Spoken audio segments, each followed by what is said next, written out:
இந்த வார வா தமிழா வாவில் ஃப்ரெண்ட்லி பேரண்டிங்கை குற்றம் சொல்லும் பெரியோர்கள் வெர்சஸ் 2K பெற்றோர்கள். அப்போ வந்து கிரியேட்டிவிட்டி இருந்தது. யானைனா ஒரு தும்பிக்கை இருக்கும், ஒரு சிங்கம் இப்படி இருக்கும்னும் போது அவங்க மைண்டில் ஒரு கிரியேட்டிவிட்டி தெரிஞ்சுது.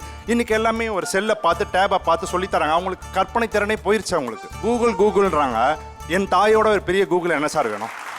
அந்த காலகட்டத்தில் பனிஷ்மெண்ட் கொடுக்குற அளவுக்கு ஸ்டூடெண்ட்ஸுங்க கிடையாது, ஒபீடியண்ட்டாக தான் இருப்பாங்க.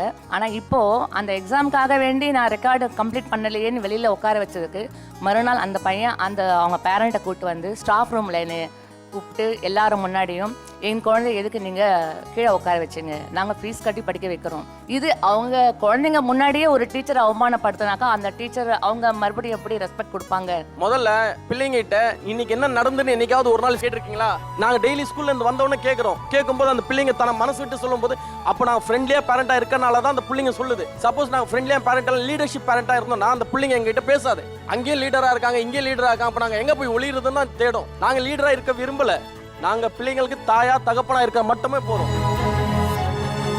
அனுஜ் டைல்ஸ் மற்றும் bison clean and happy living வழங்கும் வா தமிழா வா ஞாயிறு தோறும் காலை 10 மணிக்கு.